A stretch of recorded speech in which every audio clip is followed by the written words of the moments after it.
So Bakersfield is really dry. It's desert.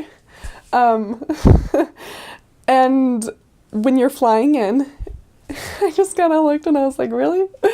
Like, there's nothing to look at. Like, Bakersfield is not a pretty place. Like, it really isn't. You go there for the people. You arrive, and the mission president is there. They greet you, and the APs are there. They help you grab your bags. You're really, really nervous. They took us back to the mission president's home. Now there's a new mission president. My mission president just got home, so I don't know what they do now. But they take you back to his home. They fed us lunch, and then we went out and did like little splits with the sister training leaders. The elders went with the zone leaders, and we just knocked on doors, kind of got the feel of missionary work, and it was a really cool experience. It was crazy hot. I'm pretty sure it was like over 100 degrees. I was wearing a scarf like I am today because I love the heat. And it was just awesome. Like when you meet your trainer the next day. And I was so excited. She was so cute and bubbly. And I was just so excited. And, I was all greenies. You just get really excited. And I wasn't really homesick at all. I just was ready to do the missionary work. The Bakersfield Mission, it goes all the way up to Ridgecrest area, and then Bishop. And so that's like the furthest north that it will go. That's like within the it's like mountainous area. And then it goes down to Lancaster, Palmdale area. So it's pretty big from Bishop to Bakersfield. I've been told it's about a 4-hour drive. I never served in Bishop, but I've been told it's about a 4-hour drive. So it's pretty big for California. I know it's one of the bigger missions. It's just English and Spanish that they speak there. So I actually only served in 2 areas. And so I served in South Bakersfield, and then I also served in North Bakersfield. And they're both really ghetto areas. But it was pretty poor, really gang-like areas. It was in the area in North Bakersfield that I served is called Oildale. And Oildale, the ward has 2 different parts. So I served in the nicer area. They call it Royaldale. And it's really nice in certain areas, but then also really, really sad and run down and homeless. Like, I remember a specific time we were teaching at someone's home, and a rat ran across the floor, and just gotta keep your cool. Like, you can't freak out. You gotta be really calm. And some places were really nice. So it was just kind of so different. Bakersfield is a giant, giant city with different people. And one funny thing that I first noticed about California, or Bakersfield in general, a lot of people have garages, but they don't use them for cars. They don't use them for their cars. They set up like a extra living space in there. Like, they'll have like a TV and a couch, and like they'll keep the garage open even though it's super hot. I don't know why they do that, because when you walk into the garage, it makes it like probably 10 or 15 degrees hotter. And like, you're trying to talk to them, and you have sweat running down your back, and it's really gross. But the people are really great. They're really, really friendly. They eat dinner at like 8 o'clock at night. So that's also a random thing. I didn't have a lot of problem with people being rude to me. There were a few, obviously, as every mission, but they're mostly really loving people. Really willing to talk to you. A lot of people told me that they were Catholic. They grew up Catholic, and I didn't know much about Catholicism at all. People weren't really willing to share. So they would say that they grew up Catholic, but they weren't really practicing it. Yeah, that was the main thing. It's super hot there during the summer. Even during the winter, it didn't get colder than maybe 60 degrees. and people just are outside a lot, they're inside a lot. Bakersfield is known for their dust storms and for their fog. Now, they hadn't had very many dust storms or fog until I randomly arrived, because I went through like 5 or 6 dust storms, and the dust storms are really, you have to be inside because it kicks up these spurs from long time ago. This is what I learned. There are shark spurs in the dust, and if it gets inside you, it can make you really, really sick. And so when dust storms come and it's kicked up, if you breathe this in, you could get really, really sick. And so whenever there was a dust storm, we would be told to go inside. And I remember there were several times where we kind of just spent the whole day inside. Super boring as a missionary. You don't like doing that because there's nothing to do. But yeah, so you really have to be careful with the dust storms. And then also the fog during the winter seasons. Not really winter because it doesn't snow or anything. But it just happened once. It was around Christmas time. But we woke up one morning and we walked outside. We couldn't see our car. Our car was right there in front of our apartment. We couldn't see it at all. Put my hand out in front of me, like, can't see your hand at all.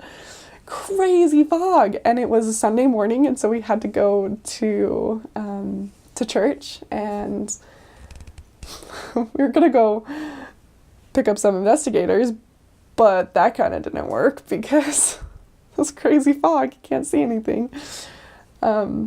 So yeah, that was insane and really scary to drive in. People ate a lot of chicken. I love Mexican food. There's a lot of Mexican people there. So just tons of different Mexican food. Like, it was just all really, really good. I didn't have really bad experiences food-wise. I love a lot of different foods, but yeah, the Mexican food was definitely my favorite, and we had that quite a bit. Never judge a book by its cover. I thought I had kind of learned that. But, you walk up to people, and there were a lot of homeless people, and I learned a lot from the homeless people. They didn't look nice at all. Obviously, they're homeless. But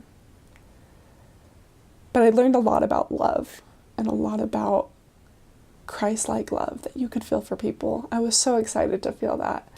And the moment I got my mission call, I loved the California Bakersfield Mission people. Yeah, that, and also complete obedience. If you're completely obedient in all that you do, you have nothing to regret. And that's something that I've had to take from after my mission. It's something I've had to learn from. But it was definitely a lesson that I was taught on my mission. That, and if they were non-denominational like I used to be, they looked at me like I was completely crazy. Like, how dare you go from non-denominational to Mormonism?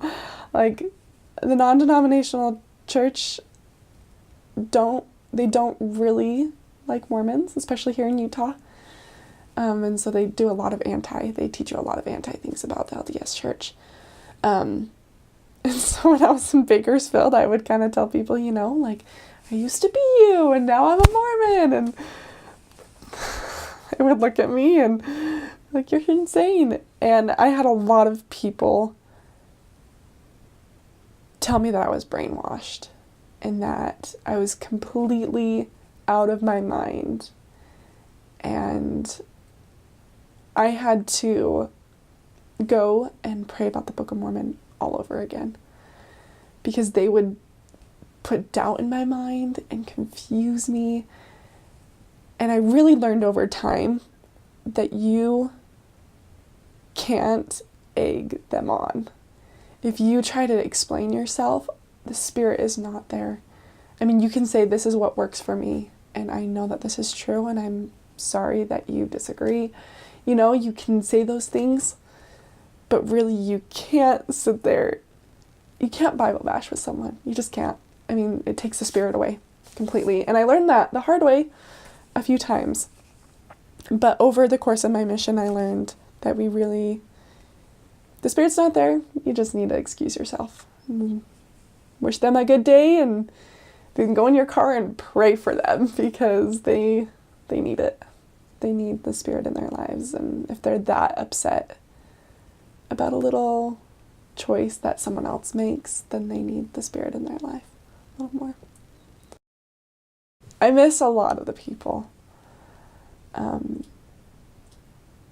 They are just good, genuine, nice, loving people. There have been a few families that have moved here to Utah since, and I love it because I get to hang out with them and be with them. I just love the people there. I miss them a lot, and every time I get to go back, I've got to go back twice because it's so close, and I love that. They welcome you with open arms, and they just love you. They love the missionaries there. Every member loves the missionaries, and you get fed a ton, so you're gonna gain weight. I gained a good 15 pounds. It was great. But yeah, probably just the people. When I went to my second area, it was so amazing because the members there were so in tune with missionary work.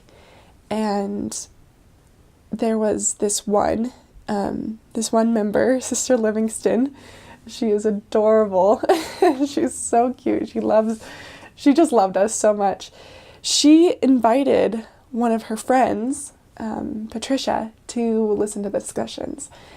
And I remember that she just wanted us to kind of meet her before we taught her like a lesson. So she invited us over for dinner, and she invited Patricia over for dinner.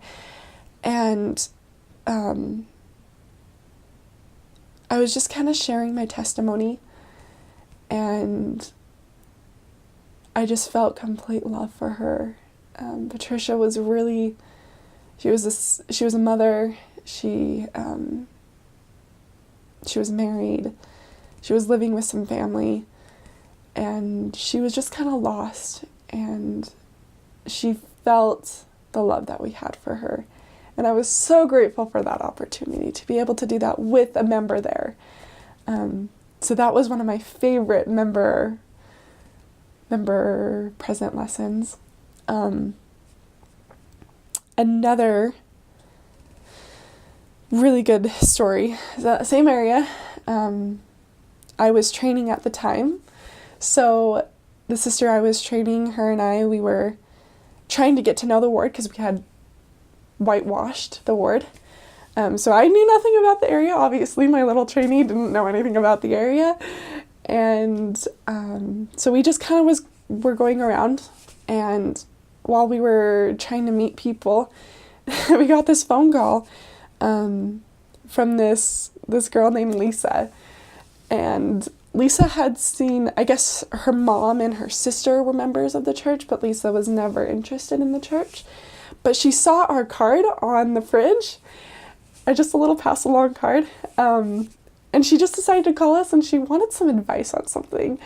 And so we went over to her house, and I love Lisa so much. She's such a cute, funny person.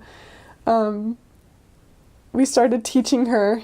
We had given her the advice that she desired, and it was a good, I don't even remember now what it was, but it was a good discussion that we had.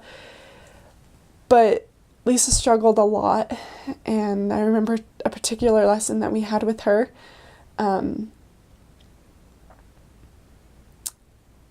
She was when she said her first prayer. I love hearing people's first prayer. It's such a spiritual moment. When you finally kind of discuss what you need to say and kind of teach them how to pray, and you're like, okay, we're going to kneel and you're going to say the prayer.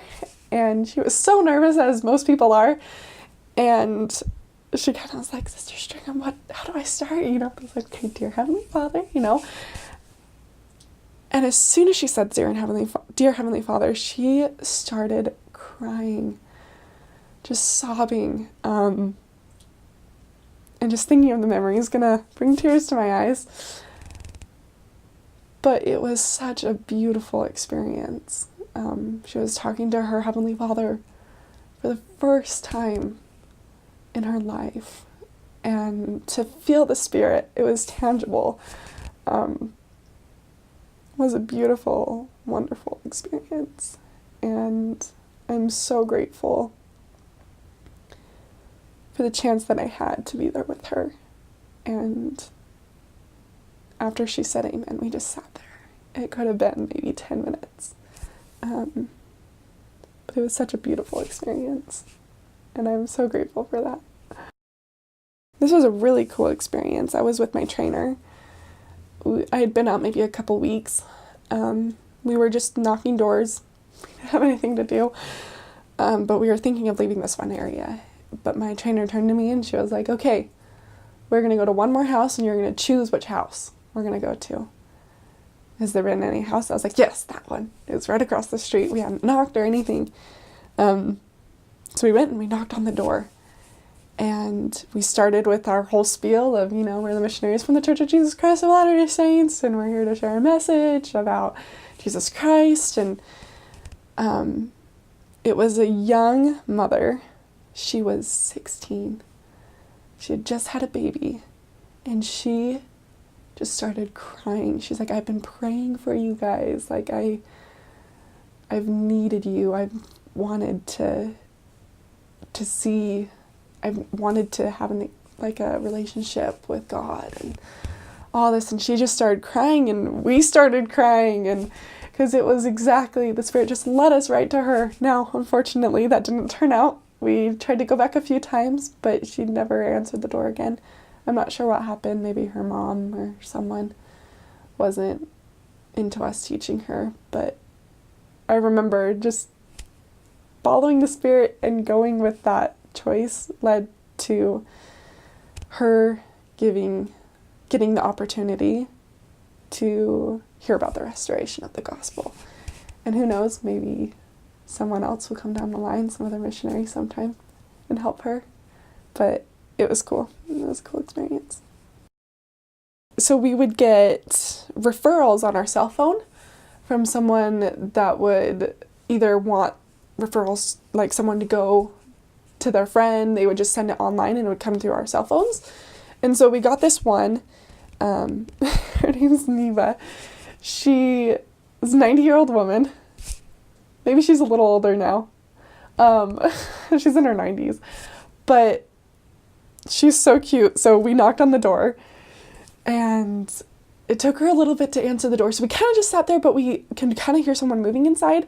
She finally came and she's like, oh, missionaries! Like, oh my gosh, come in. And my companion and I were so excited because most referrals, they're like, I don't want to talk to you. Like, get away from me. She's like, I'm so excited. I want to talk to you. And she just brought us in, and she just started talking our ear off. And we're like, what is this? Like, so we're like, Neva, like, we understand that you love us and you're really excited to get to know us, but like, did you talk to someone about talking about the missionaries, or was it just like, what happened there? And she's like, oh, no, like, I found it online and I totally sent a referral for myself. And we're like, sweet, this 90-year-old woman just went online and sent a referral for herself. Like, she was the cutest old lady. She loved us so much. We would go over and help her all the time. It was just the best experience. She's so cute. I love her so much. The craziest thing that I ran into a lot of Filipino people. And so I would have like random Filipino dishes. And this one, I'm almost certain, I don't know how they prepared it. No idea. But they like I'm pretty sure they pluck the chicken, and then they just chop it all up. Like, I saw an eyeball in, and then they put it over rice. So I saw like an eyeball. I'm pretty sure there was some tongue, maybe a little piece of brain. I'm not sure, I kind of just shoved it down because I didn't want to be rude. And I drank a ton of lemonade. It wasn't too bad taste-wise. I'm just a huge texture person, and so I couldn't, nope. It was rough. One randomly sticks out to me as how missionaries are so protected. One of my companions and I, it was kind of later at night, and we heard throughout the day that there was going to be this like purge type of thing happening in Oildale, which it wasn't serving in that area yet.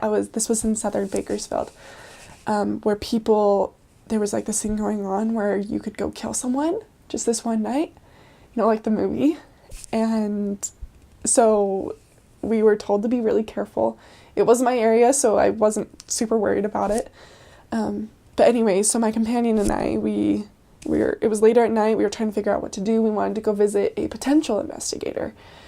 And so we kind of parked, and this potential investigator lived in like a duplex type thing, just kind of further down the road, but we just kind of wanted to walk towards it, so we didn't look like we were parking in front of their house and walking straight towards them, which now I think about it, probably would have been the better idea, but we got out of the car, we started walking, it was like sunset, and I saw this group of guys just standing. They were wearing all black, and I immediately thought, we probably shouldn't pass them. But we kept walking, because I was like, I want to go see this potential. And my companion and I weren't talking, we were just walking. We were getting closer and closer, and I kept feeling like we shouldn't pass them, but I wasn't listening. I wasn't listening to the Spirit at all. And as we started to step off the curb, they were about maybe 10 feet. One of them looked at me, and immediately I got this sick to my stomach feeling. And I don't know what happened, but the Spirit turned both of us around. The next thing I knew, we were in our car. This memory brings tears to my eyes. But my companion and I looked at each other and we're like, wow. We didn't talk about it all. It was complete, the Spirit just turning us around, protecting us. I don't know what could have happened. I don't know if something would have seriously happened, but just so much safety. Granted, I didn't listen to the Spirit like I should have, but if you are doing the things you're supposed to, the Spirit will protect you, and I'm so grateful for that, because I don't know what would have happened. If anything would have happened, I don't know. But I'm grateful for the protection that the Spirit provided me that night. And it was a very huge testimony to me that God is in the details of our life. It is so hot. You are gonna sweat. I remember just like, I think it was maybe the first or second day,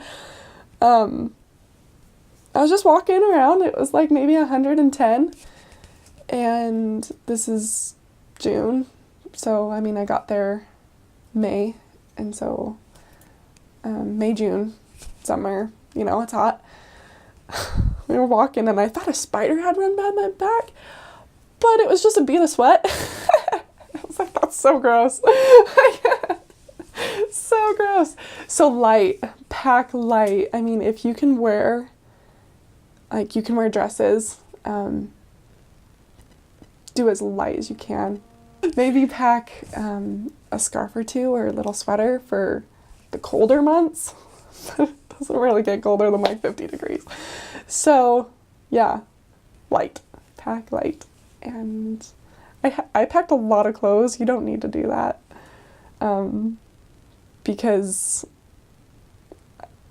I don't know if it's the same anymore. I mean, I've been home for 1.5 years, but in each apartment, the sisters will leave their clothes that they don't want anymore, and so you can basically go shopping.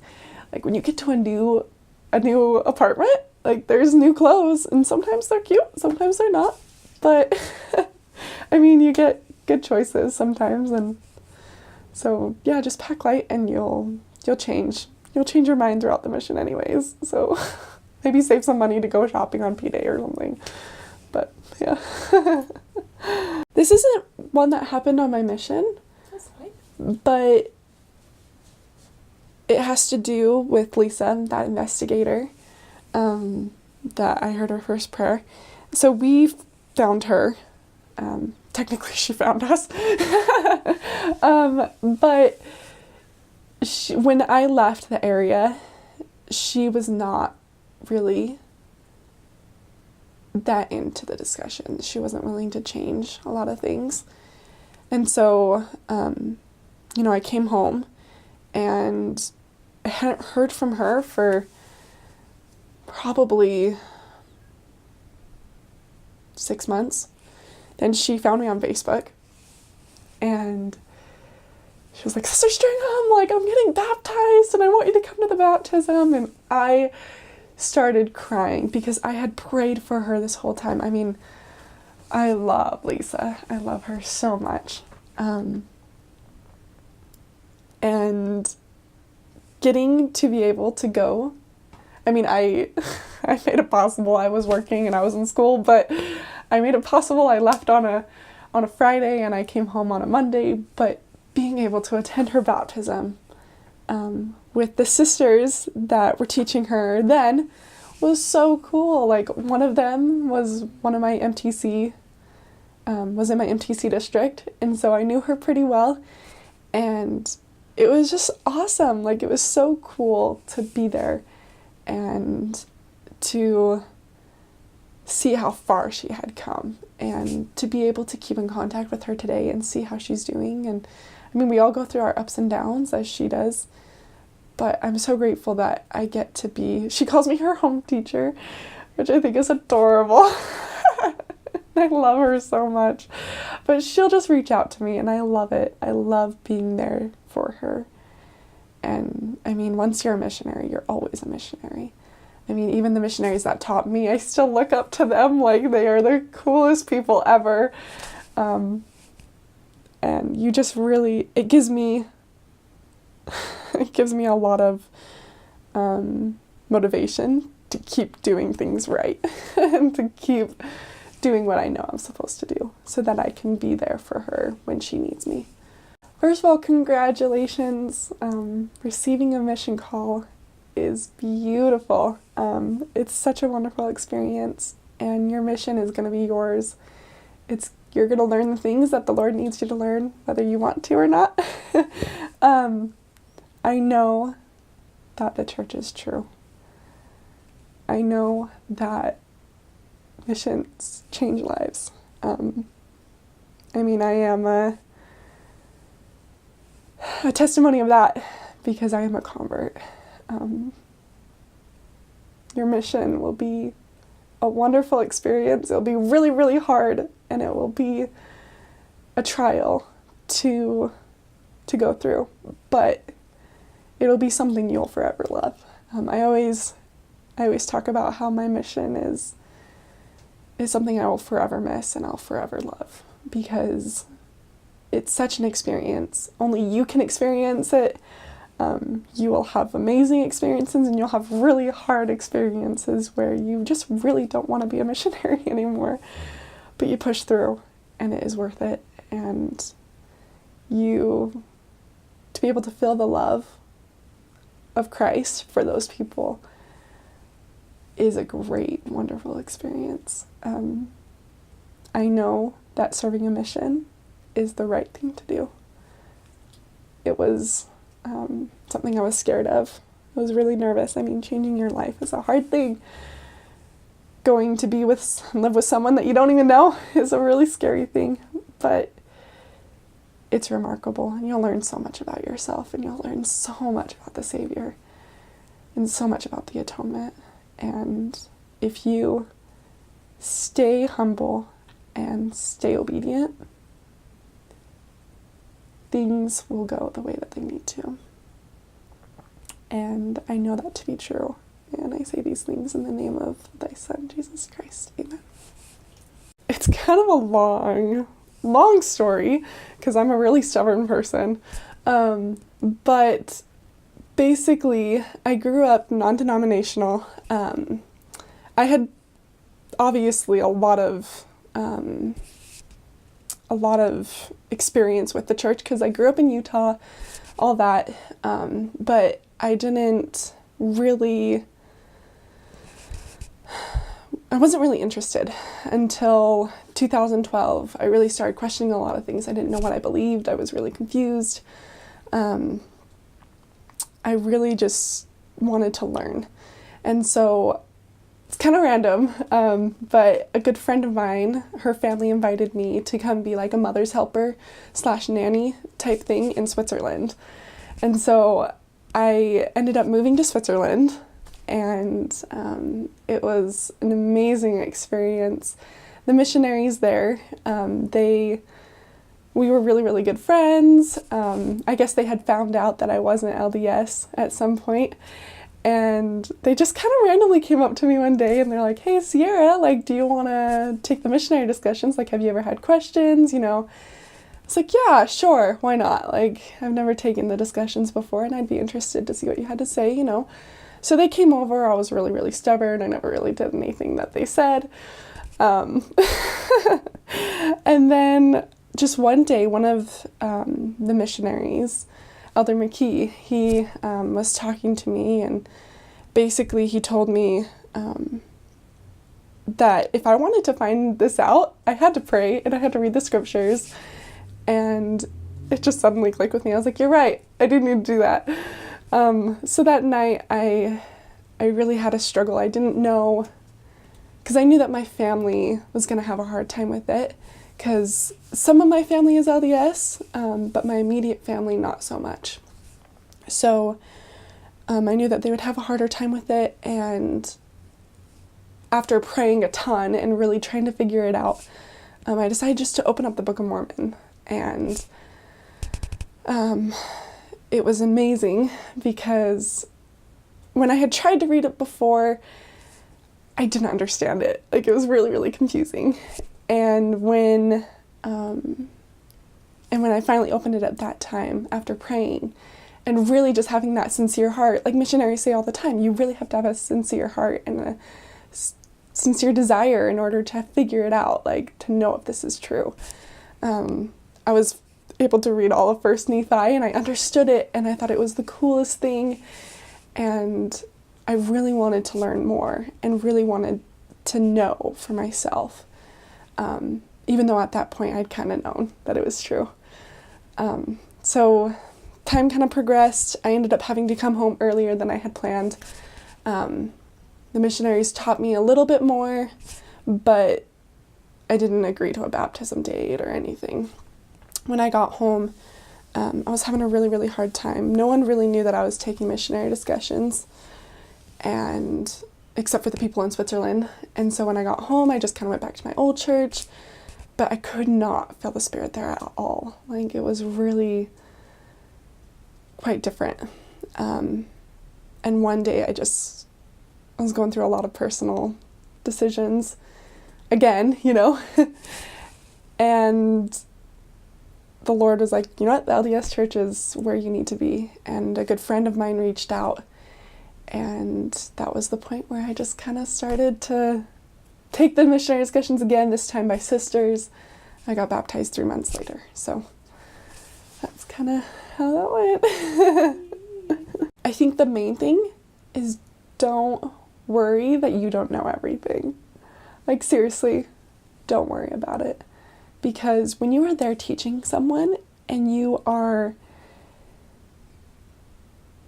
just trying to teach them what you know, that's all you need. I mean, you're going to learn so much. I mean, from the moment I entered the MTC, from the time I left the MCC, I'm pretty sure my testimony grew like 4 times. It was insane. So your testimony is going to grow, and you are going to learn. You're going to learn from your companions, and you're going to learn from the people you teach, and don't worry about it, really. I mean, read the Book of Mormon, know the Book of Mormon, understand your testimony of the Book of Mormon, but you don't have to know every little thing about the gospel, because, I mean, even the prophet doesn't know every little thing about the gospel, right? And be teachable and humble. and you'll go far, and the Spirit will guide you the way that you need to be guided for the people that you need to teach.